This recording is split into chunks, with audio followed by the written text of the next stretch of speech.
So I am KB with Nerdophiles. Brilliant film, brilliant performances. So I wanted to start with you, Charles. I will just say, for me, your performance and your character is really the standout of the film. I mean, there's something so beautifully complex about Joe. And so my question for you is kind of, how did you go about showcasing the duality of Joe while also kind of allowing the space for him to flourish as the film continues? Yeah, I think that it first started with Sammy's script. There's just this beautiful, vast blueprint to explore who this man was, this character. And when you have Todd Haynes by your side, I mean, everything's limitless. And, there was so much in between the text and Sammy's script where, just looking at this man and just what he experienced at such a young age, there's this repression, this arrested development, and just understanding how the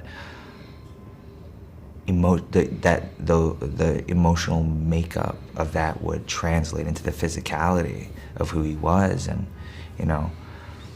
there's just so much, I think, with Joe where he can express so much, and just there's power in his silence and his quietness.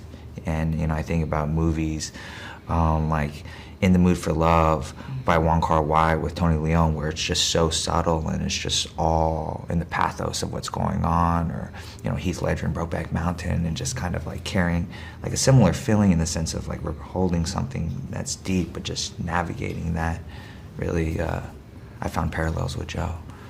Oh, wow. I mean, and truly, truly incredible performance. Oh, thanks. And for you, Todd, this film is really such a fine line when it comes to kind of managing the heavy subject matter, the humanity, and also the humor. So for you, kind of what was most important? What do you want audiences to pick up on when it comes to kind of the mirror images and parallels between these characters? Because for me, I find that Gracie and Elizabeth are a lot more alike than, kind of meets the eye. So much so. I think there are parallels, and there are compelling and disturbing, because it's also, the whole film is about this ostensible desire on the part of this actress to get to the truth, get to something true, break down the walls that have surrounded this family, and tell us what really happened, right? And see what really happened, and observe Gracie, and observe Joe. And you realize that so looking is a theme throughout the film. Who's looking at who's watching who. But what you come to realize with these two women, especially Elizabeth, that's the most surprising maybe with her, how much she's looking and observing everybody around her.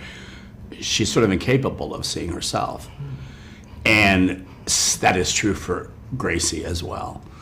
And Gracie is seeing this woman observe her, but the things that are most similar about the two women are particularly the things they can't admit to about themselves. Ooh, that is so good.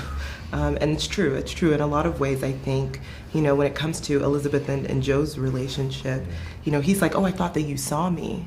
And the reality is, like you said, Elizabeth doesn't see anyone. She doesn't even see herself. And so it's heartbreaking for him, because he's already kind of going through that with Gracie in some ways. Yeah. And then to have Elizabeth do that, it's just, I mean, what a film. That's why the mirror scene when Joe sees himself for the first time in the mirror, it's not how Gracie sees him or Elizabeth sees him.